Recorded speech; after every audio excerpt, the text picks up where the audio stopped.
যতন কুলুঙ্খা যতন হাম্বাই সবাইকে নমস্কার। অনেক দিন ধরেই যে খবরটা আসছিল যে এখানে যারা আজকে যোগদান করতে এসেছেন তারা কবে এখানে যোগদান করবে তার একটা সময় দেওয়ার জন্য বারবার আমাদের কাছে অ্যাপ্রোচ আসছিল, কিন্তু সেই দিনটা এখন চলে এলো। 1336 জন 36টা ফ্যামিলির ভোটার 3189 জন আজকে এখানে আপনারা যোগদান করতে এসেছেন। এবং এই যে যোগদান সভা ভারতীয় জনতা পার্টির উদ্যোগে আজকে রবীন্দ্র শতবার্ষিকী ভবনে, সেই উপলক্ষে আমাদের মাঝে যিনি বক্তব্য রেখেছেন আমাদের ত্রিপুরা প্রদেশ বিজেপির মাননীয় সভাপতি তথা রাজ্যসভার সদস্য শ্রী রাজীব ভট্টাচার্য মহোদয়, উনি পুরো আমাদের ভারতীয় জনতা পার্টির ধ্যান ধারণা এবং আমাদের যে কার্যপদ্ধতি,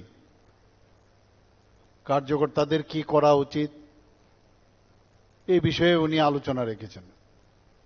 ভারতীয় জনতা পার্টি এমন একটা পার্টি, বারবার আমরা বলি এটা গঙ্গা নদীর মতো, যে পার্টির থেকে যে আসুক এই গঙ্গায় যখন ডুবকি দেবে সে কিন্তু গঙ্গার জল হয়ে যায়।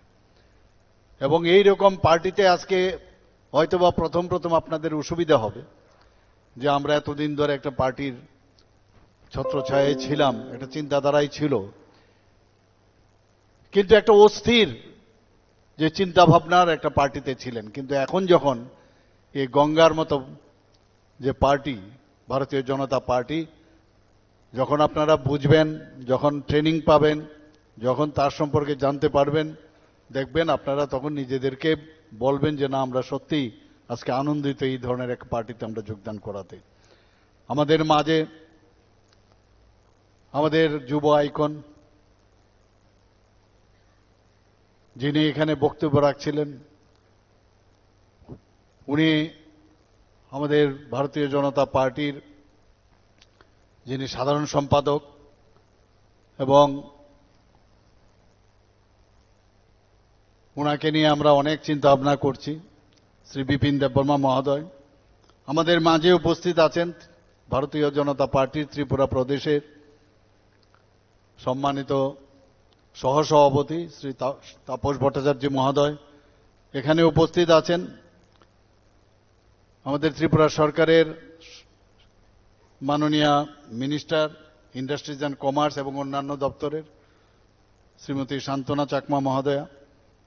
তাছাড়া এখানে আমি যখন ঢুকছিলাম এখানে যিনি বক্তব্য রাখছিলেন, সবসময় উনি যখন বক্তব্য দেন একটা জোশ থাকে ওনার বক্তব্যের মধ্যে। উনি আর কেউ নয়, আমাদের ট্রাইবেল ওয়েলফেয়ার মিনিস্টার শ্রী বিকাশ দেববর্মা মহোদয়। তাছাড়া আমাদের প্রাক্তন লোকসভার সদস্য পূর্ব আসনের শ্রী রেবতী ত্রিপুরা মহোদয়, উনিও যে যুক্তির মাধ্যমে যেসব কথাবার্তা বলছেন আপনারা সবাই জানেন যে যুক্তি ছাড়া অযৌক্তিক কথা দিয়ে কিন্তু মানুষের সাথে কোনো সময় যোগাযোগ সম্ভব নয়। উনি সবসময় এইভাবে কথা বলেন। এখানে উপস্থিত আছেন সমস্ত এমডিসি মহোদয়গণ, ডিস্ট্রিক্ট প্রেসিডেন্ট, পিএসসি চেয়ারম্যান এবং সমস্ত জনজাতি লিডার্স, এবং যাদের আজকে এখানে উপস্থিতি এত সংখ্যায় প্রায় 3000-এর উপরে, 3189 সমস্ত যারা লিডার্সরা এখানে জয়েন করছেন, জয়েনিং করতে আগে এখানে এসছেন, এবং আমাদের কার্যকর্তারা এবং আমার মিডিয়া বন্ধুরা, সবাইকে আমি হার্দিক অভিনন্দন ও শুভেচ্ছা জানাচ্ছি। আজকে আমরা নিজের মাতৃভাষায় আমরা কথা বলি, আমরা মাতৃভাষায় কথা বলি এবং এর জন্য কিন্তু প্রাউড ফিল করি, এর জন্য প্রাউড ফিল করি।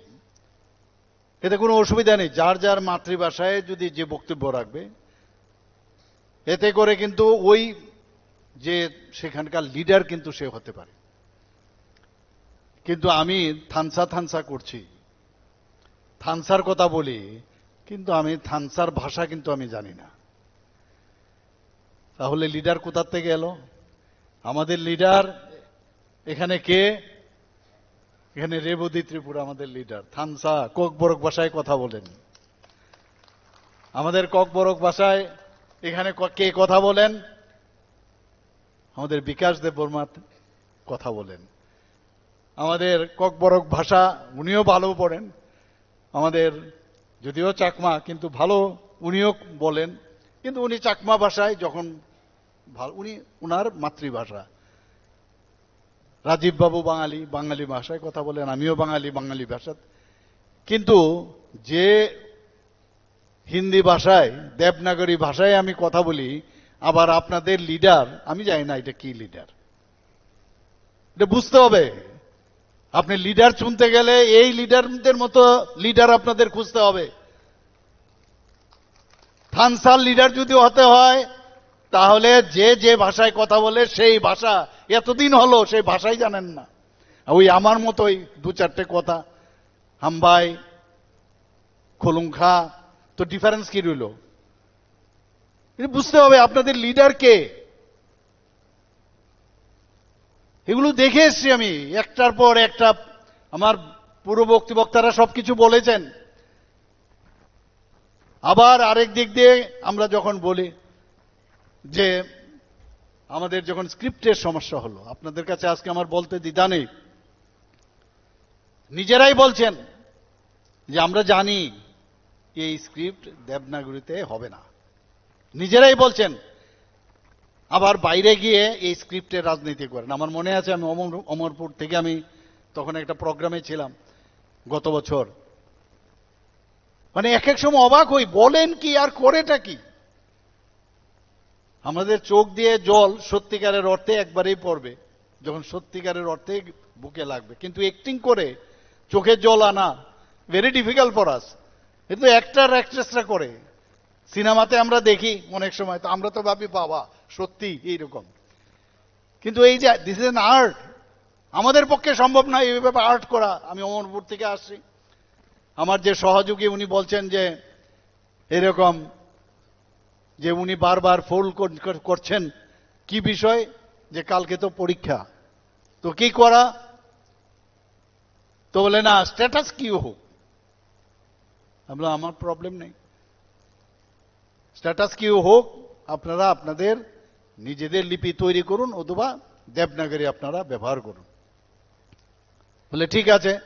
তা আমাদের যিনি গভর্নমেন্টের তরফ থেকে স্পিকার আছে সুশান্ত বাবু, ওনাকে আমি বললাম, ডেকে পাঠালাম, ওনাকে বললাম আপনি আমাদের তরফ থেকে বলে দিন কালকে যে পরীক্ষা হবে সেটা যে ককবরক যে বাংলা হরফ যে ব্যবহার করছে করতে পারবে, কেউ যদি রোমান স্ক্রিপ্ট ব্যবহার করে করতে পারবে, উই হ্যাভ নো প্রবলেম। বলে দিয়েছি, উনিও বললেন। তাহলে কি হলো? কিন্তু যখন যখন দেখা যায় এই স্ক্রিপ্ট নিয়ে আমার দুঃখ লাগে, আমাদের ছোট ছোট ছেলে মেয়েদের বলে চলো আন্দোলন করো আন্দোলন করো, আর আমাদের সাথে এসে কথা বলে আরেক রকম। তো এক এক সময় দেখি আর কি যে কি বলে আর কি করে। এতদিন ধরে বলছে আমি মুখ্যমন্ত্রী হতে চাই না, আমি মুখ্যমন্ত্রী হতে চাই না, কিন্তু নেক্সট মুখ্যমন্ত্রী কে হবে? ট্রাইবেল মুখ্যমন্ত্রী হবে এবং থানসার মুখ্যমন্ত্রী হবে, আমি হতে চাই না। আজকে একটু আগে আমাকে বললেন কি কালকে নাকি কোন জায়গায় কুমলুঙে বলেছেন এখন আমি মুখ্যমন্ত্রী হতে চাই।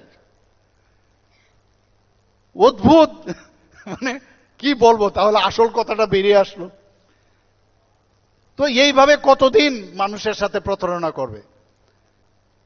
আমাকে হঠাৎ করে একবার ফোন করলেন কি যে আমি তো আমরা যে দাবি দেওয়া আছে সেইগুলো যেহেতু হচ্ছে না আমি হাঙ্গার স্ট্রাইকে যাব। আরে হাঙ্গার স্ট্রাইকে আপনি যাবেন? আনটু ডেথ। আমাকে ফোন করলেন যে মুখ্যমন্ত্রীজি এরকম, আমি তো মানে কালকে আমরা তো বসে যাচ্ছি সেই বড়মোড়া পাহাড়ে হাতাই কোতরে, তা আমি বললাম, আপনাকে কে বলেছে এইসব ঘোষণা দেওয়ার জন্য? বললাম, আমি তো মরে যাব। আরে, তা আপনাকে কে বলেছে এই ধরনের হাঙ্গার স্ট্রাইক করার জন্য?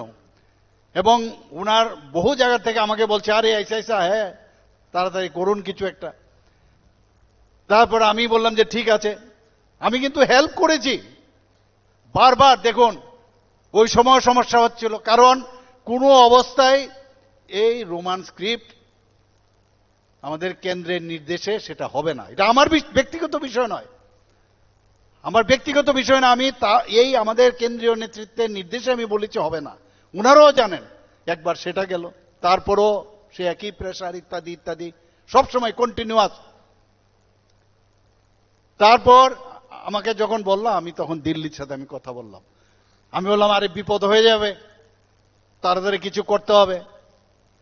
ওই তারপর ফোন গেল, আরে দাঁড়ান দাঁড়ান, একটা ফোন আসছে, ফোন আসছে। বললেন যে আপনি দেখেননি ফোন আসছে, ফোন আসছে। তো ফোনে কথা বললেন, আরে রুকো, মুঝে দিল্লি বুলায়া। কিন্তু দিল্লি বুলাইয়া ये कौन काम किया है? আমি করেছি, আমি করেছি, উনাকে হেল্প করেছি, সাহায্য করেছি আমি। গেলেন দিল্লি। দিল্লি যাওয়ার পরে যাই হোক, এটা আমাদের মৌ হয়েছে, সেখানে একটা অ্যাকর্ড হয়েছে। অ্যাকর্ডের মধ্যে কি লেখা আছে? অ্যাকর্ডের মধ্যে লেখা আছে যে আমরা 6 মাসের মধ্যে কোনো আন্দোলনে যাব না। তুমি ডে 1 থেকে এই স্ক্রিপ্ট নিয়ে ছেলেদের বসিয়ে দাও, যখন এই বিধানসভা থাকে বসিয়ে দাও। কখনো পুষ্পবন্ত প্যালেস নিয়ে গন্ডগোল করো, কখনো 14 দেবতার বাড়িতে প্রবলেম নিয়ে এখানে ডেভেলপমেন্ট করতে যাচ্ছি আমরা, কাদের জন্য? সবার জন্য। এখানে সেখানে মানে সব জায়গার মধ্যে কিছু না কিছু একটা প্রবলেম। এই যে হিন্দিওয়ালা থানসার, হিন্দিওয়ালা থানসার এই যে একটা প্রবলেমেটিক যে ত্রিপুরার জন্য, আমি সত্যি আমি দুঃখ হয়। এখন বলছে যে আমাদের দাবি দাওয়া কেন মানা হচ্ছে না, এতদিন কেন? আরে তুমি আমাদের কার্যকর্তাদের মারবে, পিটবে, তাহলে কি করে হবে? প্রধানমন্ত্রী মন কি বাত অনুষ্ঠানের আমাদের জনজাতি যারা ইভেন একটা বড় টিভিও নেই, মোবাইলের মধ্যে দেখছিল, তাদের ঘরের ভিতর গিয়ে মারধর করেছে, আপনারা সবাই জানেন। উনারা বলছেন, আমরা তো, আমি তো বারবার, আমি মানে আমাদের সরকারের, উনি যেরকম বলেন আমি খালি বলতে থাকে, আমি ইসকো ইয়ে বানায়া, আমি উসকো ও বানায়া, আমি উসকো ইয়ে বানায়া। আমাদের ভারতীয় জনতা পার্টির মধ্যে আমির শব্দ নেই, আমাদের এখানে সর্বসম্মত সিদ্ধান্ত হয়।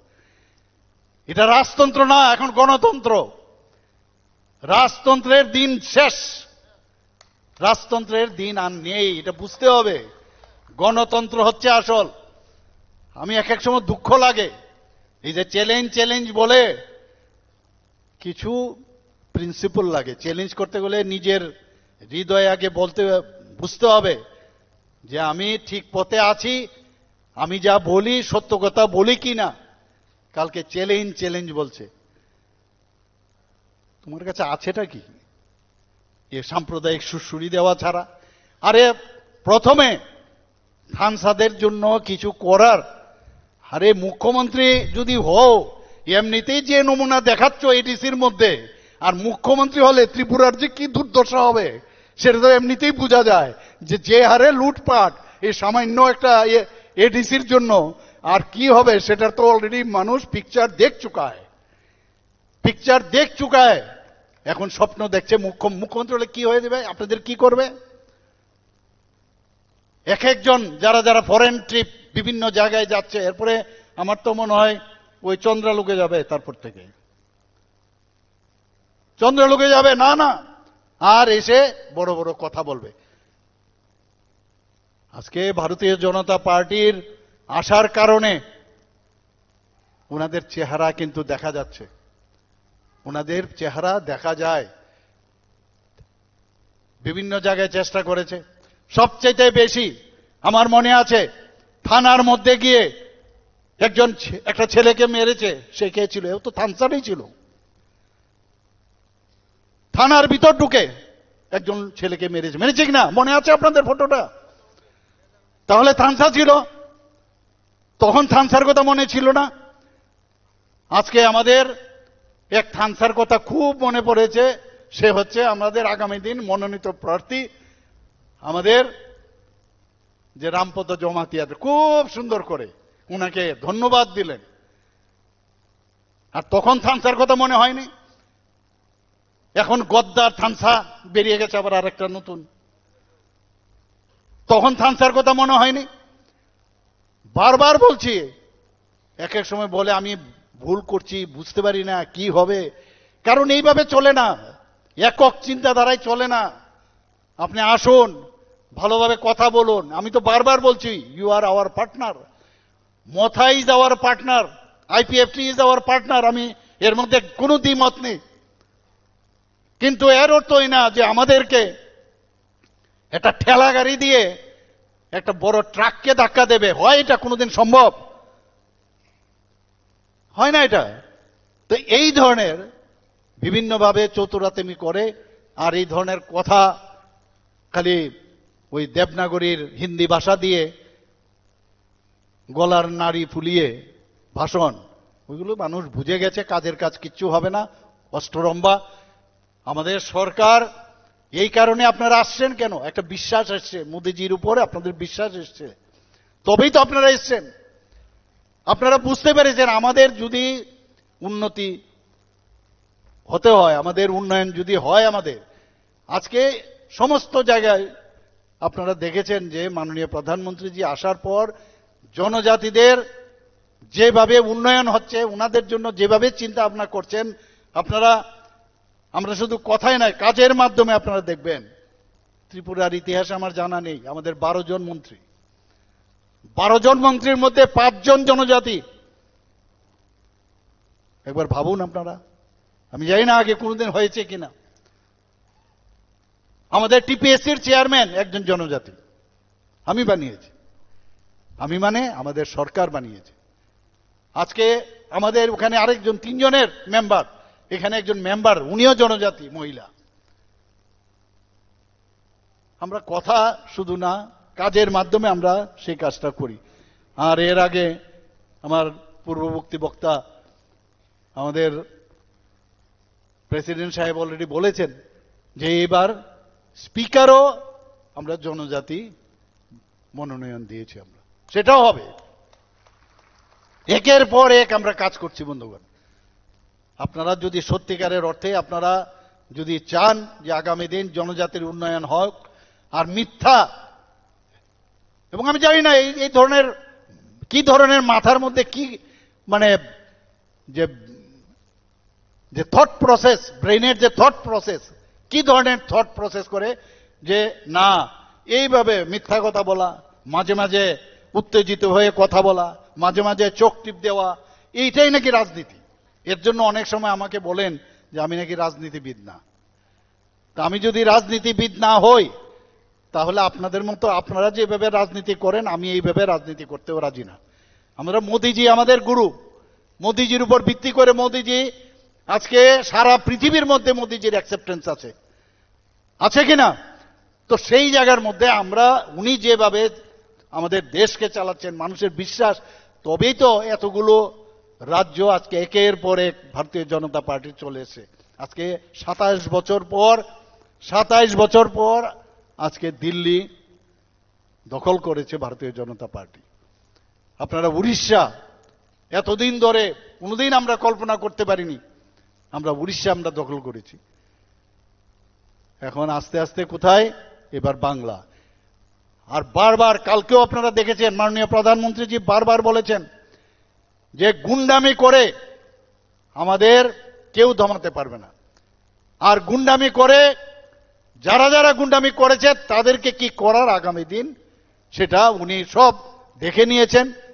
এবং আগামী দিন যে গঙ্গা আস্তে আস্তে করে বাংলাতে আসে, সেই বাংলাতে এবার ভারতীয় জনতা পার্টির সরকার সেখানেও হবে। আর এডিসির মধ্যে তো হবেই। আমরা মাত্র 13টার মধ্যে গত বছর, আমি ম্যাথামেটিক্স আমি দিয়ে দিচ্ছি আপনাদের, আমরা 13টার মধ্যে খালি আমরা গত বছর সেখানে প্রতিদ্বন্দ্বিতা করি। 11টার মধ্যে মেইন, আর 2টো আমরা আইপিএফটির সাথে আমরা শুধু বন্ধুত্ব পূর্ণভাবে আমরা সেখানে প্রতিনিধি। আমরা এই যে 13টার মধ্যে আমরা কটা পেলাম? 9টা। এখন আমাদের টোটাল 10টা, আবার 9টা হয়েছে, একজন আবার চলে গেছে, কারণ প্রলোভন দেয়। এই প্রলোভন দেওয়ার যে ইনস্টিটিউশন এবং মিথ্যা কথা বলার যে ইনস্টিটিউশন কমিউনিস্ট পার্টির থেকে একই কায়দায় যে তৃণমূল ওয়েস্ট বেঙ্গলে শিখেছে, সে একইভাবে এই মথাও এখানে এইভাবেই শিখেছে। আমি ওনাদেরকে বলবো এখনো সময় আছে। মানুষ যখন আপনাদের দিকে ধাবিত হবে, আপনারা কোথায় যাবেন আপনারা কিন্তু টের পাবেন না। মিথ্যার আশ্রয় নিয়ে মানুষকে বেশি দিন ঠকানো যায় না।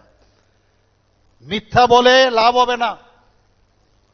মানুষের জন্য চিন্তা করুন, মানুষের জন্য কাজ করুন, তবেই মানুষ আপনাদেরকে অ্যাকসেপ্ট করবে। আমরা ওয়ার্ল্ড ব্যাংক থেকে আমরা জনজাতিদের উন্নয়নের জন্য 1400 কোটি টাকা আমরা নিয়েছি।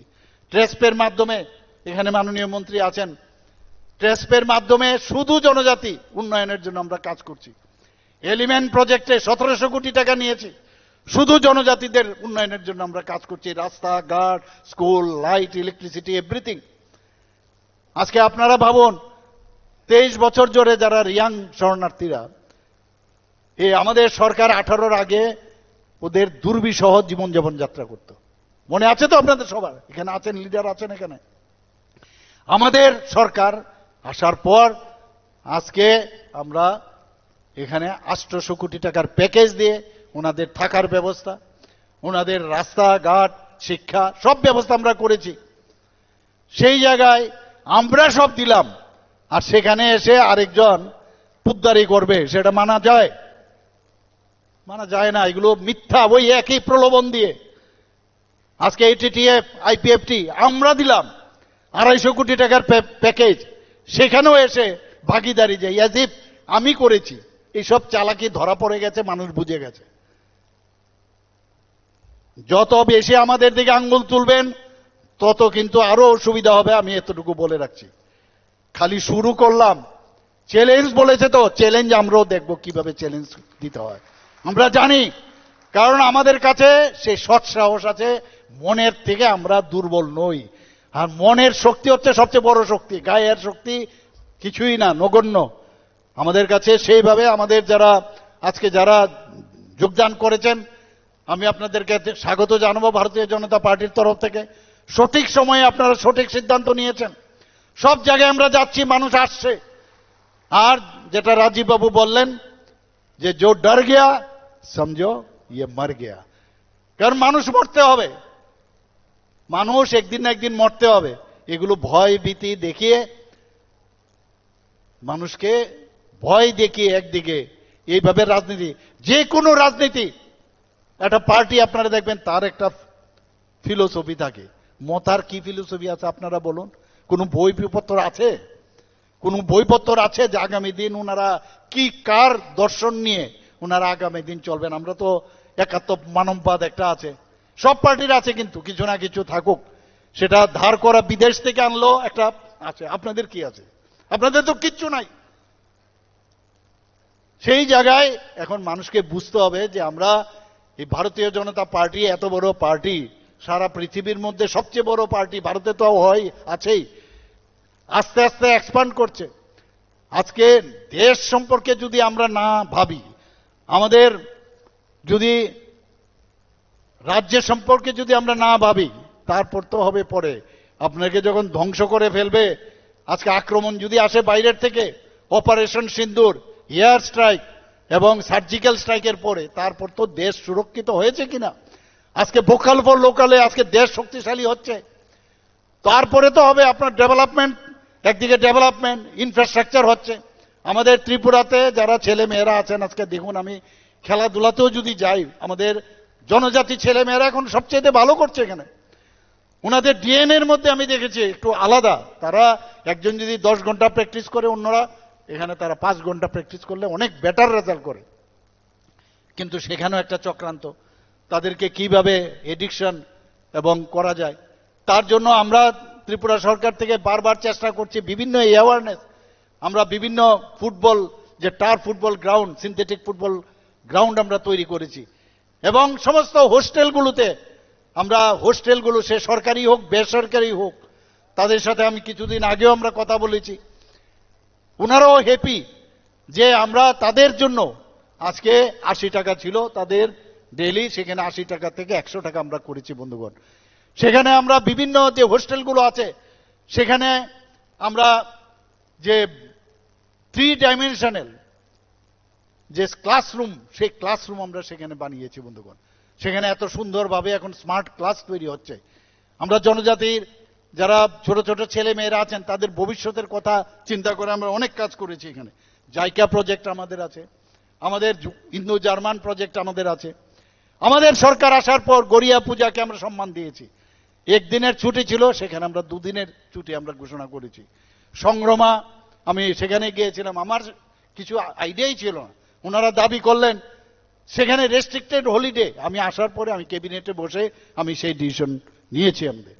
আমাদের মাননীয় প্রধানমন্ত্রীজি আশ্চর্য লাগে, আমরা ওয়েস্ট বেঙ্গলে উনি এসছেন একটা প্রোগ্রামে, এবং সেই প্রোগ্রাম আগের থেকে সেই সাঁওতালিদের একটা প্রোগ্রাম ছিল, এবং উনাকে সেই তৃণমূলীরা কিভাবে, তৃণমূলের মুখ্যমন্ত্রী কিভাবে উনাকে অপমান করেছেন, আর মাননীয় প্রধানমন্ত্রীজি ওনাকে সম্মান দিয়ে আজকে রাষ্ট্রের রাষ্ট্রপতি বানিয়েছেন, একজন মহিলা। আর জিষ্ণুবাবুর কথা তো বলেছেন এখানে। আমাদের এখানে একলব্য মডেল রেসিডেন্সিয়াল স্কুল আমাদের সরকার আসার আগে মাত্র 4টে ছিল। এখানে মাঝখানে আমাকে বলছিলেন যে ইংরেজি নাকি আমি দেখতে পারি না। আরে আমি যদি ইংরেজি না দেখতে পারি তাহলে এখানে 125টা যে বিদ্যাজ্যোতি স্কুল আমি কেন করব? রোমান স্ক্রিপ্ট একটা আলাদা, এটাকে কি করে ভুল বুঝানো যায় এর জন্য নানা রকম চেষ্টা। এখানে আমাদের বিশ্রামগঞ্জে গেছে, আপনাদের কাছে খবর চলে গেছে যে আমরা যে কি আমাদের এডিসি নিয়ে যাচ্ছে। যখন সেখানে গেল অফিসাররা যখন বুঝালো তারপর কিন্তু চুপ করে চলে গেল। এখানে মানে কিভাবে বলে, আর এটা নেওয়া যায় না, অফিসারের চাকরি থাকবে না। নগর পঞ্চায়েত একটা আর এডিসির সেখানে যদি টাউনশিপ করেন নো প্রবলেম আমাদের, তার জন্য আমরা সেখানে ডেভেলপ করব। রিয়েল ডেভেলপমেন্ট আপনারা দেখবেন ভারতীয় জনতা পার্টির যখন সেখানে সরকার হবে, আপনারা দেখবেন কি রিয়েল ডেভেলপমেন্ট কাকে বলে, সেটা আমরা করব। আমি এখনো বলছি এই যে আমরা যদি আমাদের সরকার, স্টেট গভর্নমেন্ট, সেন্ট্রাল গভর্নমেন্ট যদি সব সমস্যা এই যে 125তমই বলুন, আমাদের যে 50টা এডিসির সিট বলুন বা টেরিটোরিয়াল কাউন্সিল, আমি বলছি I will fight for you. আমাদের ফাইট করারও দরকার নেই, আমাদের ফাইট করারও দরকার নেই। আমাদের সরকার খালি গড়তে দিন, আমরা এই বিষয়গুলো নিয়ে কথা বলবো। আমরা যদি করি অন্যরা কেন এই বিষয়ে কথা বলবো? আমরা আমাদের মাধ্যমে সেটা হবে। চেষ্টা করেছিলাম সবাইকে নিয়ে চলার, কিন্তু ওনারা চলতে চান না। কি করবোটা কি?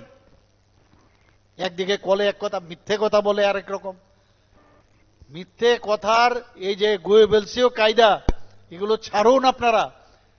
কয়েকজন নেতা এখনো ওনাদের আছেন, তাদের পূর্ব ইতিহাস যদি আপনারা দেখেন, এখন তাদের বাড়িতে সিপিএম এর কিন্তু এখনো লোক আছে। তার পূর্ব ইতিহাস ঘাটলে এবং এখনো সিপিএম এর সাথে পুরোপুরি যুক্ত। এখন গণতন্ত্রের কারণে সারফেসে এসছেন, বড় বড় কথা বলছেন, কিন্তু আমাদের কাছে সব রেকর্ড আছে। আমি আবার বলছি, বেশি বাড়াবাড়ি করবেন না, তাহলে কিন্তু ভিতরে আমরা ঢুকে যাব। সমস্ত রেকর্ড মুছে দিয়েছে, কাজে আমাদের কাছে সব খবর আছে। কাজে সাধু সাবধান, যা কিছু বললাম, যা কিছু করলাম ও কিন্তু চলবে না বন্ধুগণ। যারা ভালো, আমি আবার বলবো, আসতে হবে আমাদের কাছে, আমাদের সাথে আসতে হবে। আমরা চাই যে সবকা সাথ সবকা বিকাশ, বিশ্বাস আর তার প্রয়াস। বিশ্বাস না থাকলে কোনো অবস্থায় কোনোদিন কিচ্ছু হবে না। আপনারা বিশ্বাস করুন, এই আগরতলা আমার বাড়ির সামনে কামানচৌনির পাশে একটা আইল্যান্ড ছিল। সেই আইল্যান্ডে আমরা সবাই জানি, এটার নাম গোত্রহীন, কেউ জানে না। আমি ছোটবেলায় একদম ছোট যখন ছিলাম দেখতাম, সেখানে প্রসেশন গেলে আমরা দাঁড়াতাম সেখানে 0 মাইল ফলক ছিল, আগে মাইল বলা হতো। অর্থাৎ এখান থেকে উদয়পুর কত, এখান থেকে ধর্মনগর, ওখান থেকে মাপা হতো। আমার এই বর্তমান যে অবস্থা, সেই অবস্থায় যখন এলাম, সেই 0 মাইল ফলককে আমি উপরে উঠিয়েছি। এবং আমরা সবাই জানি বীর বিক্রম কিশোর মাণিক্য বাহাদুরকে আমরা কি বলি, যে আধুনিক ত্রিপুরা রূপকার। উনার মূর্তি সেখানে বসিয়ে এটার একটা নাম আমরা দিয়েছি। এখন আমি ইনভাইট করেছিলাম আসবার জন্য, আসেননি, কিন্তু আসেননি, কারণ এখানে কিন্তু আরেকজনের যদি ভালো নাম হয়ে যায়, আমরা নাম দিচ্ছি। আজকে আপনার প্রধানমন্ত্রীজি এসে বীর বিক্রম কিশোর মাণিক্য বাহাদুরের নামে এয়ারপোর্ট গুলো, এটা তো ভালো লাগছে না। কিন্তু বলার জন্য অনেক কিছু বলবে, যে আমাদেরকে ইনভাইট করা হয়নি, আমাদের এই যে কালী মন্দির, ত্রিপুরা সুন্দরীর কালী মন্দিরের এক্সটেনশন হয়েছে, আমাকে ইনভাইট করা হয়নি। আরে ইনভাইট করবে, আমাদের ছিল সেখানে সবাই ইনভাইটেশন, যারা যারা যে প্রোটোকল আছে সেইভাবে কিছু একটা খুঁজে বসে, ঘুম থেকে উঠে চিন্তা করে কোথাও একটা ইয়ে পাওয়া যায় কিনা, ইস্যু পাওয়া যায় না। সেই ইস্যুর পর একের পর ইস্যু দিয়ে মানুষকে বিভ্রান্ত করে। বন্ধুগণ, আবার বলছি, আপনারা শুধু ভারতীয় জনতা পার্টির, আপনারা এখন তো আমাদের সাথে চলে এসেছেন, আপনারা দেখবেন যে কিভাবে উন্নয়ন হয়। আজকে মাননীয় প্রধানমন্ত্রীজি আমাদেরকে হীরা মডেল দিয়েছে। সমস্ত নর্থ ইস্টার্ন জোনের মধ্যে উন্নয়ন হচ্ছে। আজকে আজকে কি অবস্থাটা ছিল, ত্রিপুরারও কি অবস্থা ছিল।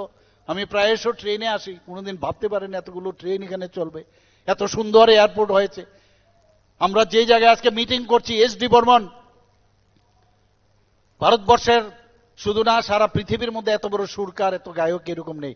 ওনার নামে আমি যখন মুখ্যমন্ত্রী হই, সেখানে আমরা সবাই মিলে ওনার এয়ারপোর্ট থেকে আসে ওনার মূর্তি আমরা সেখানে প্রতিষ্ঠিত করেছি। বন্ধুগণ, একের পর এক আমরা জানি যে কিভাবে সম্মান দিতে হয়, এবং আমরা সেই সম্মান, আমি বারবার বলছি, থানসা বলবেন না, মিথ্যা কথা বলবেন না। থানসা যদি হয়, বন্ধুত্ব শব্দ যদি হয়, এবং ইউনিটি যদি হয়, তাহলে আমাদের এখানে জাতি, জনজাতি এবং মাইনরিটি এবং মণিপুরী সবাই একসাথে মিলে এক ত্রিপুরা, শ্রেষ্ঠ ত্রিপুরা আমরা করব। এবং নতুন ত্রিপুরা, মাননীয় প্রধানমন্ত্রীজি নতুন ভারত তৈরির কথা বলছেন, নিউ ইন্ডিয়া, নতুন ত্রিপুরা আগামী দিন করব। এই কথাগুলো বলে আমার কথা বলা এখানে শেষ করলাম। ধন্যবাদ, নমস্কার, যতনা হাম্বাই।